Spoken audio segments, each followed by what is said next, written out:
Hey, everybody, welcome to another edition of the Scruffy Movies podcast. I'm Zach Wallace. And I'm John Crocker. Today, we've got a great one for you guys, one that I've been excited about for a long time, and that is going to be the Home Alone franchise. This is a franchise that I have always loved ever since I was a kid, all of the movies, and it just reminds me of Christmas time, and we thought it would be a good time to talk about some of this stuff. Last week, we did Crocker's favorite Christmas movie, Christmas Vacation, and this week we're going to do one of mine, and that's Home Alone. So, to dive right into this, which Home Alone booby trap, I guess is the best word. Oh. Which one is your favorite? Well, considering as how I searched toy stores for that frickin' slime Kevin used in Home Alone 2, I would say the slime he puts on the apartment ladders that they try and climb up on and can't get to him. I there was a lot of things. That's actually something that I want to talk about later. There were so many things in every Home Alone movie that I was like, oh, I want that. Oh, I want that. Oh, I want that. Oh, I want that. And that slime was one of the biggest ones. So that's a really good something you bring up there, because that's certainly something about these movies that I wanted to hit on today. And that is the fact that as a child, something about the slapstickiness of all of the booby traps and really sort of the third acts of all the movies, where it really kind of hits that climax, at least in Home Alone 1 and 2, more so than the rest. Like, they were elementary enough traps, but they had big enough results that the average kid, like when I was a kid, I felt like I could have pulled that off. Like, I felt like if you gave me enough time and enough of a stressor with like bandits trying to break into my house, like I felt like I could do those things. And I feel like that may be one of the main reasons why these movies were so successful, especially for people that were our age at the time, is because I don't know if they went out of their way to do it, but they really they brought it to the kids' level. It's like they sort of got down to the child's eye level and saw everything from that point of view. You know what I mean? Does that make any sense? Yeah, I mean, because that was always something that I felt too, because it was always like, Kevin never went out of his way to he had to go to the grocery store or to the store and get this kind of stuff. You know, it was like, these are toys I have in my house that I will just position correctly to get the results I want. Like, it was never something crazy. I mean, even to the point where he had all these traps set up, but if the bad guys got out, he was just running around with a BB gun slung over his shoulder that he was ready to shoot them with. And then he threw a tarantula on a guy's face to make him let go of his leg. You know, it was always just stuff that was already around your house. That I totally agree with you, that I was like, I even probably when I was a kid was like, if I can't get the slime, Mom and Dad, what am I supposed to do when somebody breaks into our house? And they were like, call the police. And I was like, police are useless. I need to prepare myself. Well, I mean, I'm pretty sure the police get called in every single one of these movies, especially in Home Alone 3. I mean, he was the boy that cried wolf. Yeah, he and they just didn't believe him because he was a child, and he was just like, yeah, this is what I saw. And they were like, we don't think you did. We saw nothing, because the criminals were so good. I have to say that out of all the pranks or all the booby traps, my favorite, which I think actually crops up in a couple of these movies, it's been a while since I've seen them in full, but definitely the blowtorch to the head and the fried scalp. Yeah, in the first one.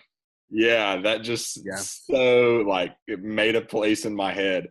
Now the firecrackers in the pot, you know, in the cooking pot.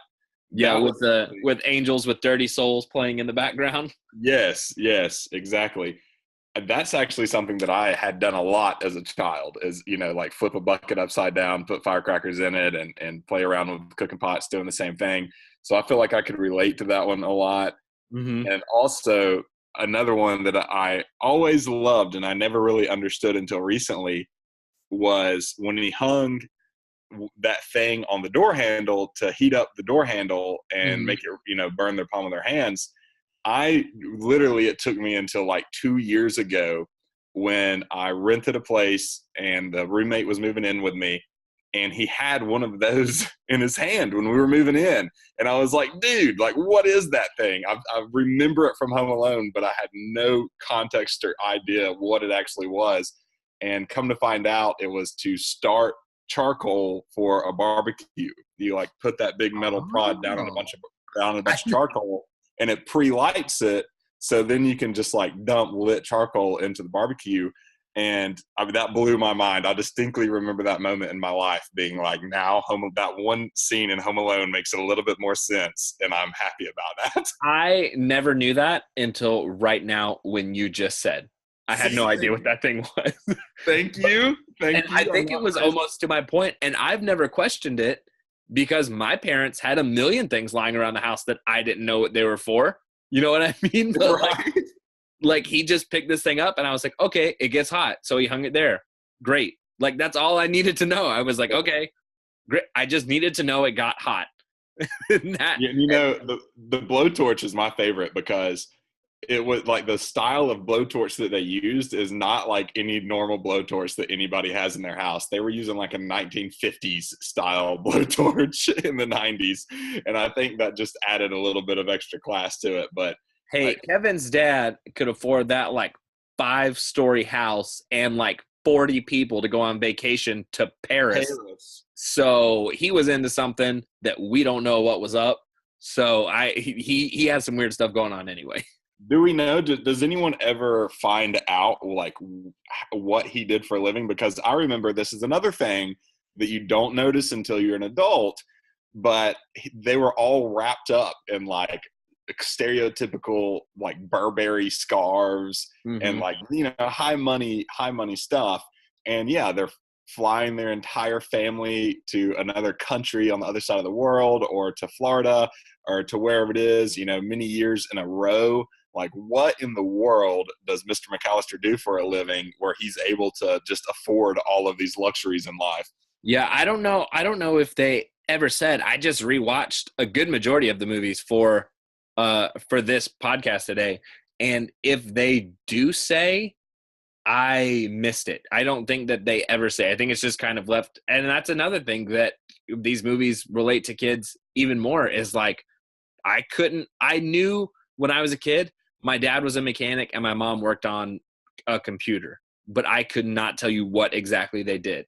So it's just like Kevin's dad just has this money. Yeah, he works this job, but like you don't know what he does. That's another kid thing that you just could totally relate to watching it as a kid. Yeah, I mean, as a kid, you don't think to even question that. It's like you're seeing it through Kevin's lens, and who cares what his dad does, right? Like you're just put in that situation, and you have to react to the specific scenario you're given, and to think sort of that high level and be like, well, wait a second, let's just pause here and think about the details that never get said. That Yeah. doesn't really happen when you're a kid at all. Yeah, and that like my parents would get ready and I'd just be like, okay, they're going to work. And I would never be like, hey, well, what are you guys doing at work today? Do you think you're gonna have a rough day or an easy day? Like I would never think to ask them questions like that or anything. So just blazing through and being like, yep, he's going to work, and just not questioning it was totally something I could relate to as a kid. Which of these movies do you think is your favorite, or the one you watch the most, or how do you kind of rank the highest of these? Well, the question's kind of one and the same for me because I distinctly remember a recorded VHS I had that had Home Alone 2, Lost in New York, which is my favorite Home Alone. And it was recorded with like that and Mrs. Doubtfire and maybe like Ace Ventura or something like that. Just a bunch of 90s classics that my parents had gotten off of HBO, or my older brother had gotten off of HBO. So, and I think Home Alone 2 was distinctly in the middle of the tape. So if I wanted to watch Home Alone 2, it wasn't just like, oh, hey, Zach, fast forward, because I didn't know how to work the VCR that well. It would be like, okay, well, now I'm going to watch Mrs. Doubtfire, and then I'm going to watch Home Alone 2. And so I would end up watching Mrs. Doubtfire and Home Alone 2 all the time. And Home Alone 2 is just like seared into my brain, all this stuff, all this good like nostalgia stuff. And it would have like the little 5 minutes that my parents recorded before Home Alone 2 started. So it's like HBO previews, and it's like, oh, coming soon in 1995 and this kind of stuff. So Yep. Home Alone 2 is definitely my favorite. Love Home Alone 2. I'm going to agree with you on that. For me, I think Home Alone 2 is my favorite, really for the sheer fact that it got watched more often than the others. Yeah. Home Alone 1, I think, is such a good rival. I mean, they're both great movies. I think Home Alone 1 is a little bit more slapsticky.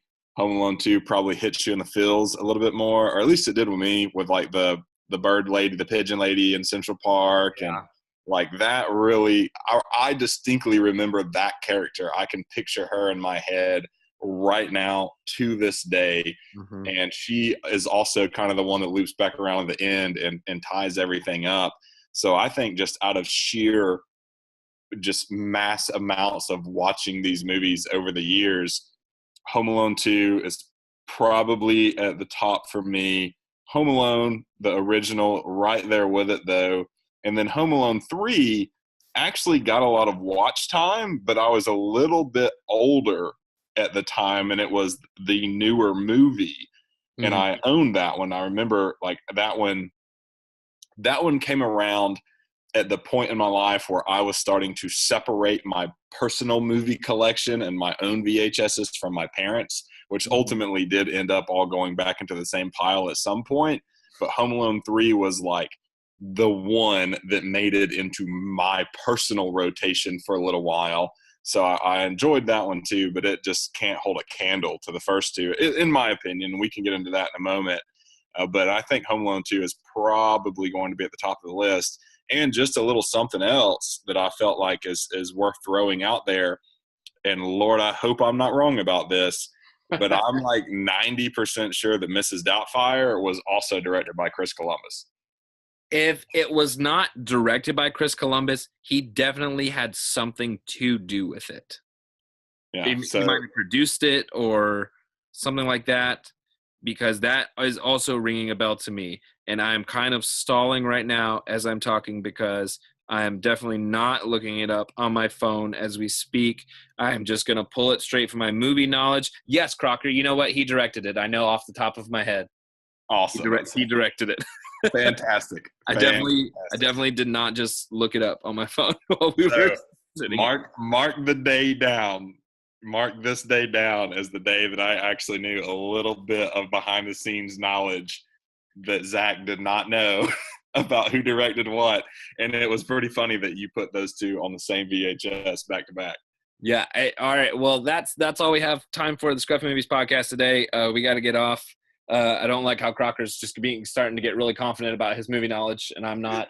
So, hey, when we started this venture, I knew that it would be a wealth of knowledge for me to dive into, and I've tried my hardest to sponge everything as much as I can. And I am very happy that I was able to actually recall recently learned knowledge for the betterment of the podcast. I remember, like, I knew, because I had just looked up Chris Columbus for some reason the other day, and I remember seeing Mrs. Doubtfire on there. But Chris Columbus is also a really good writer, and so he's written a lot of movies that he didn't direct. And so I didn't know if he had written it or directed it or produced it or something different within the film world. I knew he had something to do with it. I just didn't know what. Yeah. But that's a guy, I mean, he has made like hit after hit after hit. Chris Columbus. One of his first movies was The Goonies. What? Yeah, he wrote The Goonies. Oh, wow. So he wrote and directed it, or just wrote it? He just wrote it. And I don't know if they had like if he had like proven himself as a director or not. I think his first movie he directed was Adventures in Babysitting, which is another like cult classic movie. Yeah, I'm looking at the back of these boxes right now for the first three Home Alones, and they were all written by John Hughes, which is also a like world famous, fantastic writer. Yeah, great. great. I love John Hughes. That needs to be another podcast eventually, because I blame Breakfast Club and like John Hughes 80s movies with me being obsessed with coming of age like teen drama movies now. Like movies that are aimed towards preteen boys and girls is hitting that demographic, and then specifically me. And I'm like, that looks pretty good. So that's funny that they actually kind of pigeonholed themselves then, or at least Chris Columbus, from what it sounds like, in really focusing towards more child specific coming of age movies, Mm-hmm. which at the time were probably one of the more lucrative like demographics to focus on. Like nowadays, when you think of who in film is making the money, it's all of your big action movies. And Mm-hmm. really that's it. I mean, all the rom-coms, like they don't exist anymore. Horror is coming through a resurgence, but nowhere near what it was. There's really like child specific movies like these now are just like, they're more apt to be an animated movie or something like that. Like you don't get very many, at least I don't feel like you get very many true family movies anymore that are like just as much for the younger audience as it is for the parents that have to bring them to the theater. You know what I mean? I can agree a lot. I feel like the 90s, with the boom of home video in the 80s and everything, kind of made movies be the, like, this was the go-to family event. And this was, I mean, they had like bigger TV shows, but this wasn't like back in the heyday of like, I got to binge watch this, I got to binge watch that. This wasn't like when people became obsessed with TV. So like being able to rent that video on Friday night from Blockbuster and come home with your family, order a pizza, and just like sit down, watch, and enjoy made that a very lucrative deal. So, I mean, you could even argue the fact that these people who were making these movies made them to be enjoyed in the theater, but we're also thinking about like, man, this home video stuff, this is going to really get people. And so Home Alone was definitely one of those, being like, we need to make something for the whole family, because when it comes Friday night and the kids voicing their opinion, we need the parent to also be like, oh yeah, I saw the preview for that. Looks pretty good. Put Joe Pesci in there. Parents love Joe Pesci from Goodfellas and stuff like that. You know what I mean? So Well, okay, hang on, pause. Another fun fact. 1 year after Pesci shows up in Home Alone, and I'm pretty sure he almost didn't really want to take that role because he didn't want to be a slapsticky guy. He didn't want to be a bad guy. 1 year after Home Alone comes out, he wins an Oscar for Goodfellas. I did not know that, actually. Bam! Two for two, baby. Okay, so that's enough. That's all we have for today for the Scruffy Movies podcast. But I do love that even on the box, on the Home Alone box, the tagline is a family comedy without the family. Because it's true. I mean, I'm fairly certain that movie came out in 1990. So they were truly coming straight out of the 80s where, home video was really sort of reigning supreme. So it would make perfect sense that when they were putting this movie together, they were sort of building it and positioning it to really hit its stride at home and for every year at Christmas time, more specifically, as opposed to sort of the big theatrical event that if you don't see it, it's gone forever, Yeah, just the way like instant streaming has come up now and all this stuff, it's made niches out of every big genre that we have, besides like the huge like $200 million action movies that they're just like sure that everybody's gonna see, because like Home Alone now would just be relegated to like, oh hey Billy, there's a new kids movie out on Netflix, it's on your iPad, watch it in your room. Like it's not the family. Movies don't bring families together anymore. And I just got really sad when I said that for some reason. That made me yeah, it's true. Really sad. But movies and board games. Movies Yeah. and board games used to be like, dinner. See, that's even worse, is that families don't like sit down for dinner anymore. But this isn't a How to Make Your Family Better podcast. But either way, setting down, ordering a pizza, watching a family movie in the living room where you might have the only TV in the house, and certainly, or at least maybe like the only VCR. Right. And I know, for a fact, the first 8 years of my life were that way, and probably more than that. It's just I can't necessarily remember past that. I don't know when we actually got to the point where there was like more than one TV in the house. Well, that was my childhood. There was always more than one TV in the house. I don't remember a time where there wasn't a TV in my house. So for me to say like, oh, the family movie that brought everybody together, we still had that all the time at my house. But it was also like, they'd be like, hey, we got a family movie for us all to watch together after I'd been up in my room watching Revenge of the Nerds on repeat for like 4 hours. So that, I mean, and that home box office, that's like was so lucrative. And now it's like streaming stuff. Like that's why you see all of the like Tonight shows and shows like that are breaking up their segments almost into like little bite-sized pieces of skit and just breaking that up over an hour show because they put it on TV for the people that want to watch, but they're like, this doesn't actually matter. What matters is the YouTube numbers tomorrow. Right. And that's the same thing now. People make movies and they come out, and if they don't do numbers, oh well, when it comes to Netflix and it explodes, it's going to get a Netflix animated series. It's going to get this and that and this and that, whatever. It's going to get still all kinds of merchandise, Netflix spinoffs, like all this kind of stuff. So it just doesn't matter to try and make those good family movies anymore that like the 80s and 90s were famous for, because it doesn't matter. Kids have their own means to find that stuff now, and it's not up to their parents to try and find something for them that would appeal to them as well as the children. And attention span isn't what it used to be. The YouTube clips and views and sort of building and positioning all that you create for that is certainly the result, and maybe even the catalyst of the attention span thing.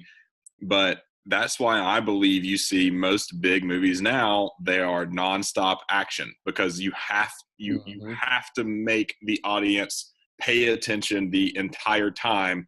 And if you have an idea that needs to be so fleshed out that you cannot do it and position it and build it that way as a movie, then you end up with a TV show so that the people can consume it in 45-minute chunks or hour-long chunks.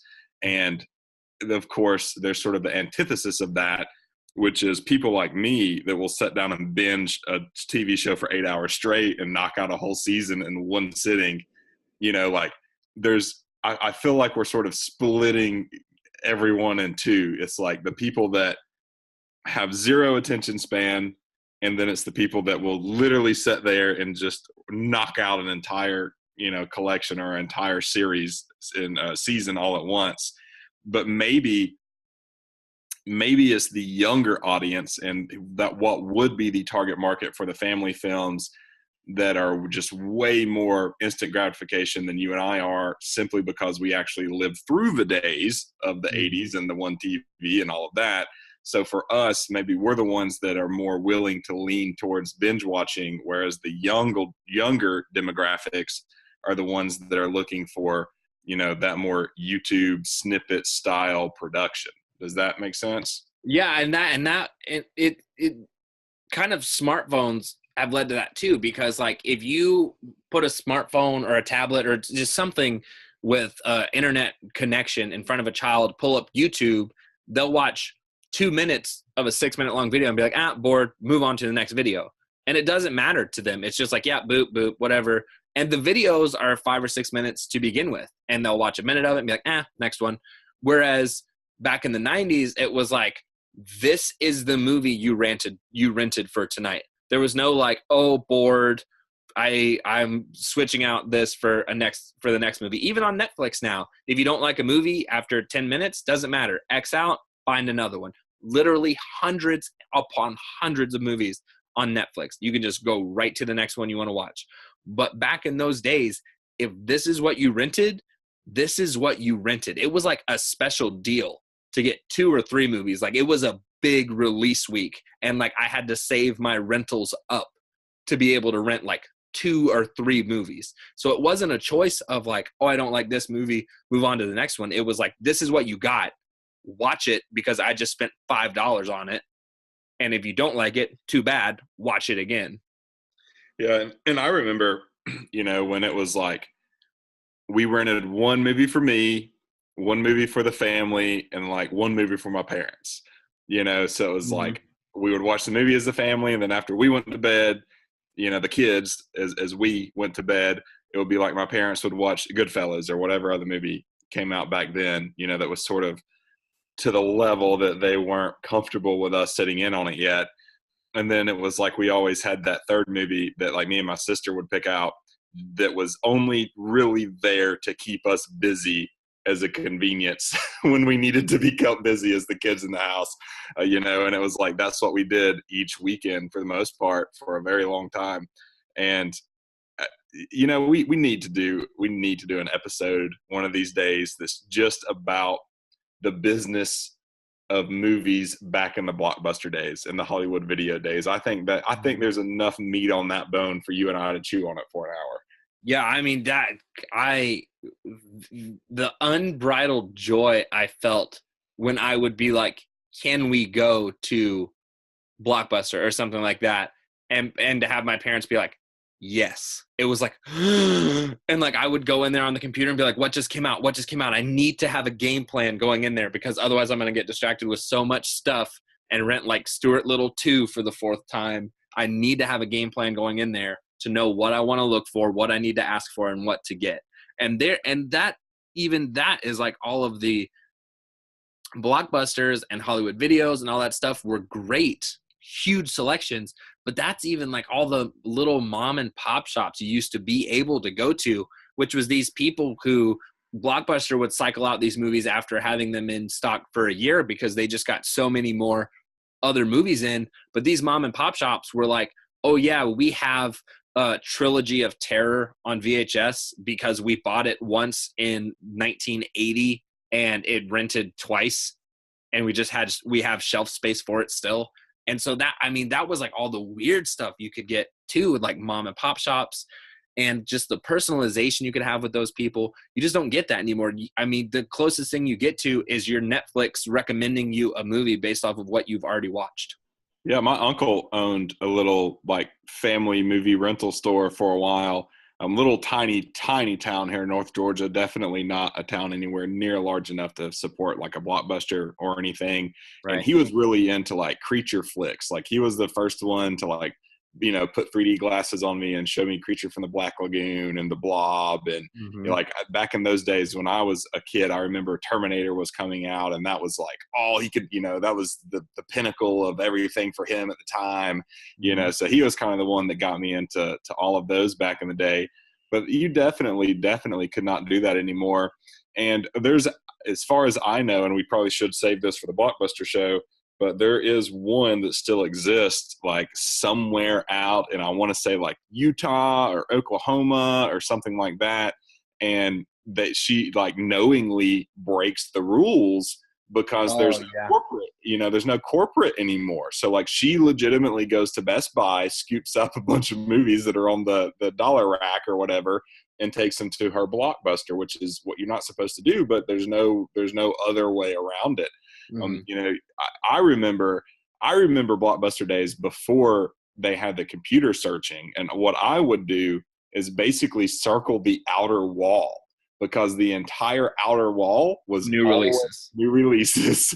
And it was just like pick 2 or 3 off the outer wall and that you got a pretty safe bet. Even back in those days, I was a stickler about movies being like too old and feeling like they're too old, so like the newer the better. And for a while there, like you legitimately could keep up with the new releases. If you rented 2 or 3 movies a week, you could actually stay on top of all of the movies that you wanted to see, And fortunately enough for me, I've stayed that way.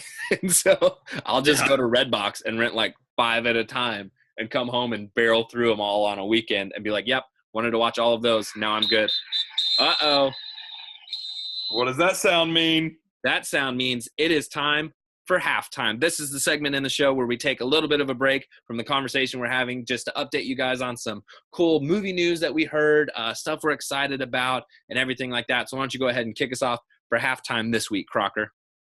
All right. So probably the most excited I've been this week for a new movies coming out, and a new trailer that I saw was Godzilla. Mm-hmm.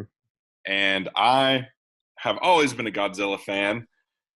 Even some of the Godzilla movies people hate, and I know I'm the guy that loves movies that people hate, but even some of the ones that came out when we were coming up, I still watched them. I still loved them. I accepted them for what they were, even though most of the time they did not make any sense. And I believe not so long ago, we actually got a decent Godzilla movie that came out, Mm-hmm.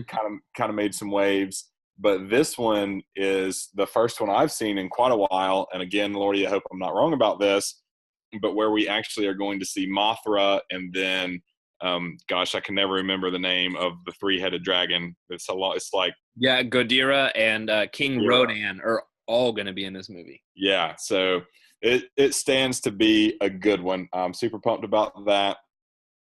Detective Pikachu also looks pretty good. Apparently, I was a little bit behind on this, and I did not watch the trailer when it first came out, but I have since looped back around and checked that out, and I was cautious going into it because I'm a huge Pokemon fan, and I don't want them to screw anything up. And there's already things I can see that I'm like, that's kind of irking me the wrong way. And there's other things where I'm like, that might be really awesome. So I'm just going to do what I always do and wait and see it before I judge it. But I feel like it does actually have the opportunity for great success is there. Whether or not they're able to capitalize on that, I'm not sure yet, but I'm absolutely excited to check it out. And then last but not least is something you and I have been talking a lot about, Zach, and that is the Sonic movie poster teaser Yeah. that was released. And a lot of people have been hating on it. A lot of people have been really looking at it and saying, okay, live action Sonic. And then you look at the poster and it's like, well, he's got long legs and little fingernails and big hair. And what's this going to look like? But in reality, it's just a silhouette. So we have no idea. I'm, again, sort of just biting my tongue and awaiting further information. But Sonic was a huge, huge part of my childhood, those video games especially. And I really hope they do it right. And I think with with sort of the animation style that I'm assuming they're going to do with that, and even really with the Detective Pikachu as well, I feel like we might be opening ourselves up to seeing more of that in the future with the live actionness sort of attached to it. Because for the longest time, if you wanted to make these films, animation was really your only choice. And if you did live action, you end up with something like Super Mario Bros. And we all know how that went. So I have my fingers crossed and I have high hopes, but we'll have to see more about Godzilla or about Sonic and Detective Pikachu. But I'm really looking forward to Godzilla. Yeah. I agree with you on the Detective Pikachu thing. If it's good, I think it's going to explode, and we're not going to get the slow burn that like the MCU has given us. We're just in the last couple of years have we started to get like all these TV series and more movies and like mini series announcements. I think if Detective Pikachu is a success, within 2 or 3 years, there's going to be another 5 Pokemon like movies up and running. We're going to get a Pokemon TV series. Like it's going to explode if it does good. So they will leverage the fool out of that brand if it is successful. 100%. So we're just going to have to wait and see on that, because I honestly don't know. I've never been a big Pokemon fan. I was like moderately a fan when I was a kid, but I've just like, I don't know what the reception is going to be like just from what I've heard online. So we'll see. But as for what I was up to this week, just recently saw Into the Spider-Verse on Friday. That movie was amazing. They meshed a bunch of different animation styles together, which was a lot of fun to see. It was a great Spider-Man story. It was a great first outing for Miles Morales and Spider-Gwen on the big screen. It was just really good all around. And if you guys are even mildly interested in Spider-Man, I know it does carry kind of the connotation of kids movie, but this is definitely more like a Home Alone kids movie where it's a family movie that everyone can enjoy. There's a lot of adult humor and meta humor about Spider-Man and Marvel Comics in there, and it is really good. Just a really punchy, fun movie, and the animation is unlike anything I've ever seen before in any animated movie. Also really excited, the Arrowverse crossover just ended, which encompasses Arrow, The Flash, Legend of Tomorrow, and Supergirl. Just ended last week, I believe, and at the very tail end of that crossover, they announced Crisis on Infinite Earths is happening next year. And if you guys are even a mild DC Comics fan, that is a huge storyline in DC Comics. The Flash and Supergirl both die in that storyline. And since they are both like part of main tier Arrowverse right now, I'm very interested to see how they're going to handle that. But hopefully we see a lot of cool stuff from that, a lot of worlds merging together, maybe even bringing back some people that we haven't seen in these universes yet. So like Smallville, characters like that. I'm really hoping for Smallville. I love Smallville, and I'm really hoping to see somebody. I was hoping to see one of them in the most recent crossover that we just had, but it did not happen. So I'm really hoping maybe on Crisis on Infinite Earths we'll be able to see them. Venom, another great Spider-Man movie, comes out this Tuesday, and I would suggest going to Best Buy to pick up your copy if you are picking up a physical copy, because they have one of the coolest steelbooks I've seen in a while. It is a Project Pop Art steelbook, and I will let you guys look that up and check it out for yourselves, but it is awesome, trust me.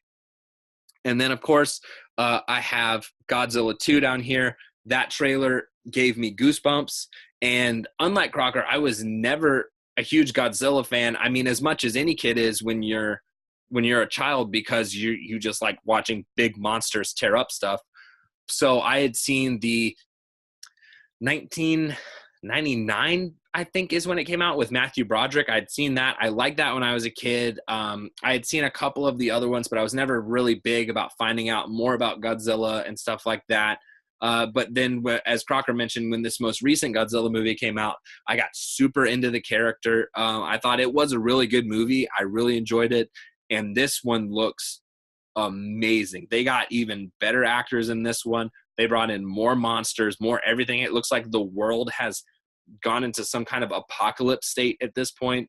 So it looks really, really, really cool.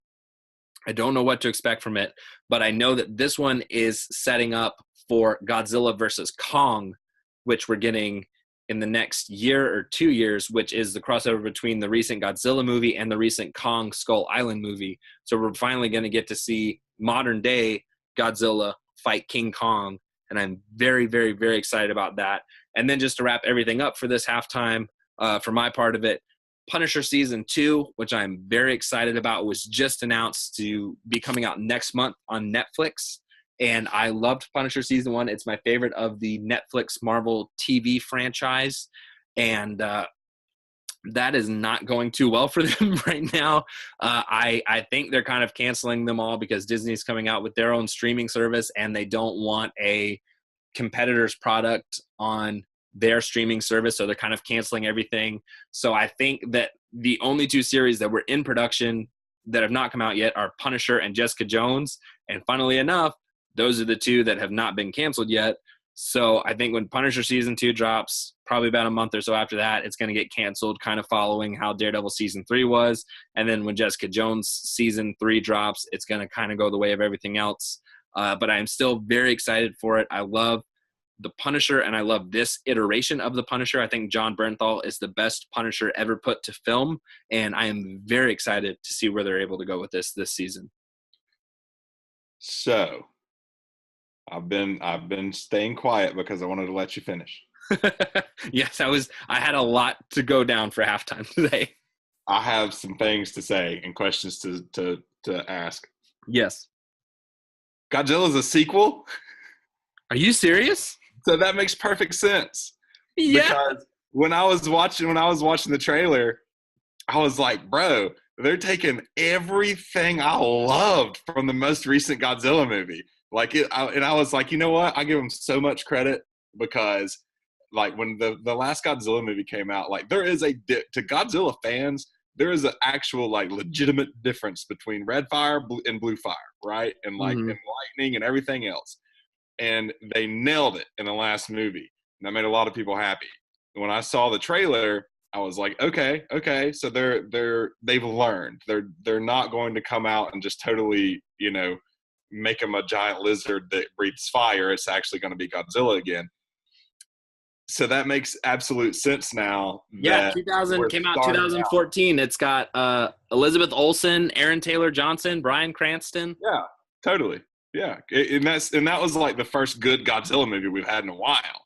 So that actually makes sense then on why we're already seeing Mothra and everybody else coming out, because that's usually something that you build up to, is like the big fight of all three of them. And they're, whatever you call the three of them, there's like a name for that, to see them all at once. So now, okay, that makes a lot more sense now in my brain. No, dude, I saw Godzilla, and there's a tagline behind that. It's like Godzilla King of Monsters or something. And I just was like, all right, we're rebooting Godzilla again. No, it is the second one, or it is the second Godzilla third movie in the MonsterVerse that they are creating now with those characters. The Monsterverse, huh? Mm-hmm. The Okay. MonsterVerse, and that so far the only overarching theme with all of these movies has been the entity of the Monarch Corporation and how they have been involved with these kaiju. Gotcha. Okay. Next thing I need to ask about after your recap is, so Arrowverse is a term I've heard before, and I'm just assuming that is an all-encompassing DC like TV show universe, correct? Yes, Or that is. So like uh it's the universe that Arrow started, which is how it gains its name. So basically every show that's spun off of Arrow or now connects to it is considered to be in the Arrowverse. But does that not include all of the DC TV shows? No. Okay, because I was thinking there's at least 6 or 8 now. Yeah, there's a lot, and it even doesn't include Black Lightning, which is another DC TV show that's on the CW with all of the shows that it does include, and it does not include that one. That one's not a part of it. And the most important question I have is, you mentioned a Smallville crossover. Mm-hmm. I was a huge fan of Smallville. Mm-hmm. Love that show. Are we talking about a crossover with the original folks, or did they ever reboot Smallville and I just completely missed that because I just discount everything DC does now? No, they have not rebooted it yet. Basically, in this crossover that just happened, it's all about the Monitor who's going to different worlds and destroying stuff. So there's a scene out that kind of started us off with this crossover, and it's a camera going over a bunch of dead bodies. One of the dead bodies is Green Arrow from Smallville, because it's dressed exactly like him. Justin Hartley, Green Arrow from Smallville. And then in the crossover, they go to Smallville, not the TV show, but just the place where this Supergirl and Superman are from, or at least Superman at least. And when they cut to Smallville, they started playing the theme song to Smallville. They started playing Everybody Save Me or Somebody Save Me. Yeah, and they actually shot at the same Kent farm that Smallville shot at. Is Bo Duke coming back? I don't know. I don't know if he's coming back or if this is all just me not giving up hope. Okay. So, because I kept, once they said Elseworlds, I was like, oh man, I really hope they do something with Smallville. They ended up they gave us kind of nods to it. They kind of winked at Smallville fans and were like, hey, we know you're out there. Thanks for watching Smallville, and thanks for watching our show now. But now with Crisis on Infinite Earths happening, I mean, in the title itself, the Earths are infinite. So go to Smallville, please. I want to see him. I want to see Tom Welling in full Superman form, fighting off people. Please, I want to see Lex Luthor again. I want to see Lana Lang again. Just go to Smallville, please.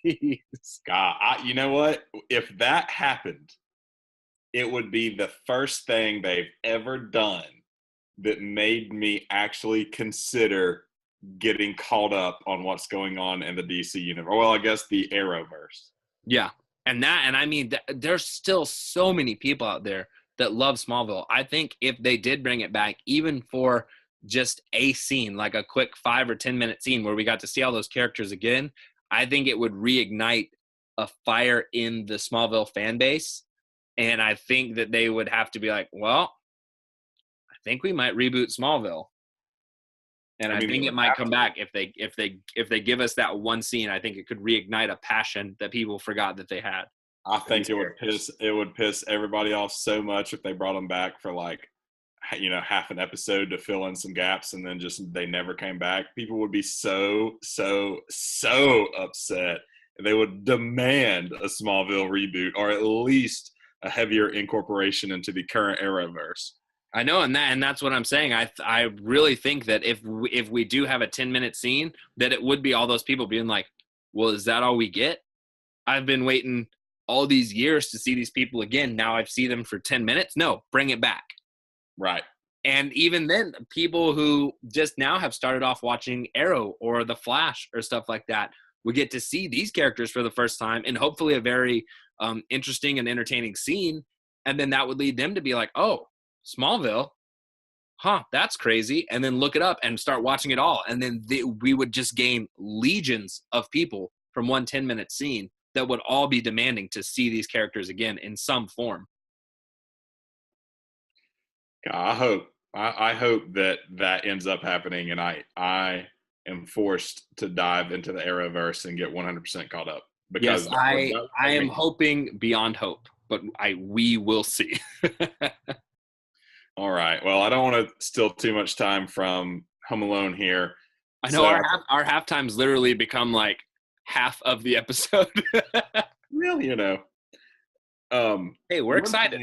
One thing that I think might be beneficial is for you to just give a little, maybe not necessarily a recap, but just a quick little segment here on the couple of Home Alones that people may not even know exist. And I certainly did not know existed until a few weeks ago when I was chatting with you. And that would be Home Alone Taking Back the House and Home Alone The Holiday Heist. I'm not sure which one is 4 and 5 because they're not actually numbered. I am holding the DVDs in my hands. Yeah, so Home Alone The Holiday Heist is the 4th movie. And it I think 2003 or 4 maybe premiered straight to NBC or something like that. And basically what they were doing with it was setting up a pilot to a TV series that never went ahead because the movie wasn't good. And so basically the movie goes back to the McAllister family, all played by different people now. And it's about Kevin's parents have gotten divorced, and he's living with his mom, but decides to go stay with his dad and his new girlfriend at Christmas time because she lives in this huge, big, fancy house. Well, because she lives in this big, fancy house, or in whatever her profession is, the royal family is coming to visit them. At least a section of the royal family are coming to stay with them for Christmas. So a royal prince is coming. And that leads Marv, who was played by Daniel Stern in the original, who dresses like Harry, like he wears the overcoat and the beanie. He dresses like Joe Pesci, even though he's playing the other character. And his wife in the movie decide to kidnap the royal prince and hold him for ransom. And so they start casing the house, but unfortunately, Kevin's there to stop them. It is a terrible, terrible movie, very bad acting, very weird choices of things they make, and it is not one I suggest watching. If you are watching the Home Alone franchise, you might just want to skip over that one. Home Alone: The Holiday Heist came out in 2012, and it is the fifth Home Alone movie. It premiered straight to ABC Family during their like 25 Days of Christmas special or something like that, and it is actually not that bad as far as I can remember. I've watched it, I think the one time it premiered on TV, I watched it, and it's not that bad. I remember enjoying it when I first watched it. Definitely not up to the ilk of the first three, and especially the first two. But it is an enjoyable one, a lot better than Home Alone 4 at the very least. And it is the same as Home Alone 3. It is entirely disconnected from Kevin McAllister and the McAllister family. It's just another kid home alone around Christmas time, and some burglars are trying to break into his house to get a art piece that's hidden in this like secret basement that he doesn't know is in this new house. Gotcha. And the kid that's in the Holiday Heist, it looks super familiar. He's been around. Maybe in something that I haven't seen. I actually just looked up that kid on IMDb today because I was like, I wonder if he's been in anything else. And it hasn't been in anything that I've really seen. Maybe he might just have one of those faces. Yeah. So yeah, those are the two those are the two ugly stepchildren of the Home Alone franchise. Yeah, no kidding. And we really didn't give Home Alone 3 very much due in this podcast either, but I think it goes without saying that it's probably better than those two.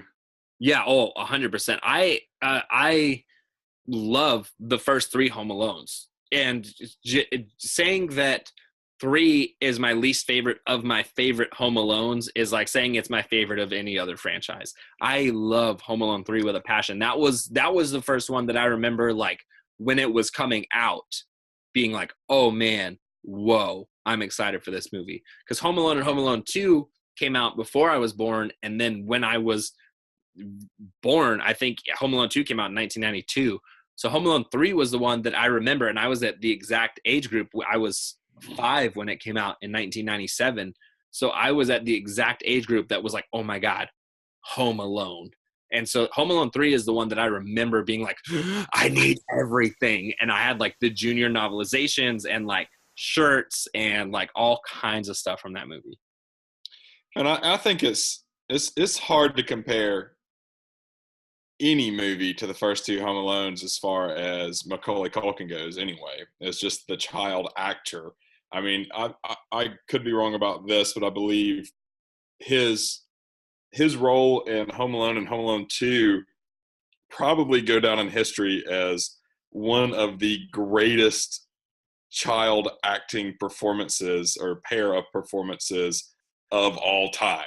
I mean, he truly set the bar so very high with those two movies that it was like anyone else who comes into the fold is going to be playing second fiddle. Yeah, no, I agree 100%. There's been very few child actors, specifically in like big franchises and big franchise movies like this, where you're like, whoa, that kid's pretty good.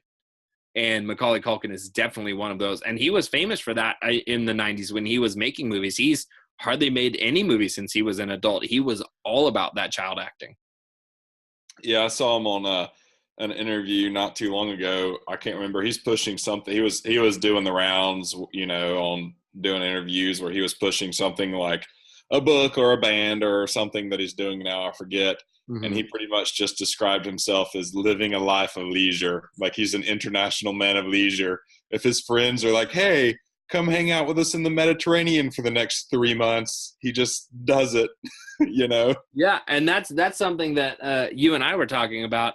And I was like, well, it's pretty interesting probably because he doesn't even need that much money to do it, because any bar or restaurant he walks into, probably people are like, and what would you like to, oh my God, you're the Home Alone kid. You eat for free. And so he just doesn't have to like pay for anything anywhere he goes. Yeah, it's like what we were talking about with Picasso not long ago, a few podcasts back, where it's just like, man, I'm just going to sign my name on this sheet of paper and it'll pay for dinner. Yeah, like they just take a picture with Macaulay Culkin doing the Home Alone face, and they're like, "You're good. Yep, Enjoy your chilies." exactly. Enjoy your chilies. Yep, Well, I think it might be time for quick pitch if you are ready. I'm ready. I'm ready. Okay. Who should go first? I don't know. I think you've been going first the past couple times, so I guess I'll go first this time. Okay. Okay. So my quick pitch. I was thinking a little bit about this, and I kind of latched onto one idea that I really liked, and I kind of developed it a little more in my head. So it's not all there, but it's the baseline of something's there. And so what I want to do is I want to negate at least the fourth movie where it brings back Kevin. That movie did not happen, in my opinion, for this movie. But I mean, of course, like just like we just said, Macaulay Culkin is the face of these movies. Number one thing we got to do is bring back these old characters. Specifically, I mean, everybody's welcome to come back if they want to come back. I specifically want to see Macaulay Culkin, Daniel Stern, and Joe Pesci back, who are Kevin, Marv, and Harry. I want to see those three back because those are what the first two movies were based on. The reason why they were such big hits when we were kids was those people leading these movies. So the movie I've come up with is Kevin's son is staying home alone. Kevin has grown up. He has a life. He has a wife now. He has a family. And he's staying at his house or something like that. I haven't really figured out why he's been left home alone. I think mostly it's of the fact of like, hey, man, like you're old enough where we trust you. It's not one of the things where they're like, oh, my God, we've left the kid home alone. It's like, hey, we trust you. You're old enough to stay. And so maybe it's like, he's like, oh, no, my friends are coming to stay for the weekend. And they're like, okay, well, if his friends are here, that's fine. They'll just hang out at the house all weekend. That's fine. And then his friends end up canceling, or maybe he was lying about it or something like that. But I think seeing the same repeated storyline that we've seen, at least in the first two, of, oh my God, we forgot our child, is something that I don't want to see again, because especially with how everybody's very sensitive in this day and age, there would be picketing lines out front to get that kid taken away from those parents in a movie like this. So we need to make it not that the parent forgot. And so the kid's staying at his house. He's home alone. We've set up that part of the story. While this has all been happening, Harry and Marv have been serving hard time in prison for everything that they've done. And basically what happens with them is the Joe Pesci character, Harry, cuts a deal with the DA or judge or whoever, and he's basically like, I will go on record as saying Marv was the mastermind behind all this stuff, and I was his accomplice if I get out of prison early or right now. And so he basically burns Marv, and he's like, whatever, I don't care. And Marv's hurt by this, because he's like, we're partners. And he's just like, whatever, I'm out of prison. You're staying in here for the rest of your life now. You've basically taken on both of our sentences because I've said you were the mastermind. So you're done. And Marv's like, well, what are you going to do? Basically, he finds out that Harry's entire plan to get out was he is going to go get revenge on Kevin. And now in the entire prison scheme of what's been happening, Marv has become more or less, he was always kind of the guy which was like, come on, Marv. Hey, Marv, come on. He was like the guy that Joe Pesci was pushing to do something. So I think it's very easy for him to become a redeemable character in this movie. I think it's very easy to tell the audience he has really learned something from his prison sentence, and he's learned to be a better person. So Joe Pesci, Harry gets out legally. And he is on the hunt for Macaulay Culkin. The whole meantime, Marv is in prison trying to tell them he's going to go hurt this guy. You have to stop him. And they don't believe him because they're like, you're a criminal, whatever, shut up. So, and I don't know how exactly this is going to happen. He's going to break out of prison, or there's going to be some kind of like malfunction, and he gets out and he's like, it's going to put me in prison the rest of my life, but I need to help Kevin. I need to go warn Kevin. So Harry and Marv are both on the run for Kevin's house now, which they don't know only houses his son, but for entirely different reasons. So Marv is going to get there first. He's going to befriend the kid and tell him about Harry and like all this stuff. And basically they form a relationship, a friendship together. And so the kid's like, okay, well then let's call the police. They can't, because Marv is out of prison when he shouldn't be. There's a manhunt for him right now, but he needs to make sure that Harry can't go through with his plan of hurting Kevin, or now his friend, Kevin's son. So as they're like figuring out what to do, they're like looking through the attic and stuff, and then boom, a paper falls on the floor. They open it, and it's Kevin's battle plan from the first Home Alone. And you just see them kind of look at each other, and they're like, this is what we have to do. So they booby trap the house, Marv and Kevin's son together. We see Harry come in. Maybe he's got a couple like new goons. So they're coming into the house. They, of course, start getting booby trapped and all this stuff. The entire time this is going on, we have a subplot with Kevin at his house feeling like something's wrong. He's not sure. He's getting kind of like mixed signals from his son. He decides to come back to his house. So the movie ends with Marv and the kid defeating Harry and his new goons. Kevin comes home. He sees the two guys that tormented him when he was a kid again. And he's about to like, he's like, you tried to hurt my son, whatever. And his son defends Marv. And he's like, no, this is my friend Marv. He helped me.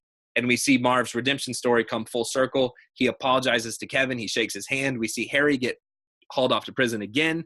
And then through like a happiness or happy ending, the judge gets the information that Harry was lying to him. He only wanted to get out to hurt this kid. Marv still has to serve an additional maybe 5-year prison sentence or something like that, 3 to 5 years. And he's out on good behavior in 2 or whatever. Something where it's nice, like the audience understands it. But basically, he's going to get out early. He doesn't have to serve a lifetime in prison anymore because he helped this kid. And now they know that it wasn't him that did all the crime to begin with back in the 90s. And so it's a redemption story. We see Kevin and his son bond over them being able to build booby traps and stop these people. And we see Marv get a redemptive story arc in my new Home Alone movie. You always think about these way more than I do. I was curious what your thought was going to be on it when I stopped talking. It usually ends up doing all right, though, because you typically put together more of the narrative and I typically put together more of the setting. Yeah, well, I don't like at least a good 50 to 60% of this as I'm talking is coming at me off the top of my head, which is why I'm like, oh, yeah, and we could do something like this or like this or like this. I'm going to make this pretty swift because I think that it would integrate very well with your story. Okay. And so I had the idea, too, that it was Kevin's kids. I think that's something. I think even another quick pitch we had, we went to the kids, the Christmas Vacation one. Yeah. I see that really the big difference in today's world versus 1990 world is technology. Mm-hmm. And sort of, if your computer breaks, you take it to your 8-year-old nephew and they can fix it kind of thing.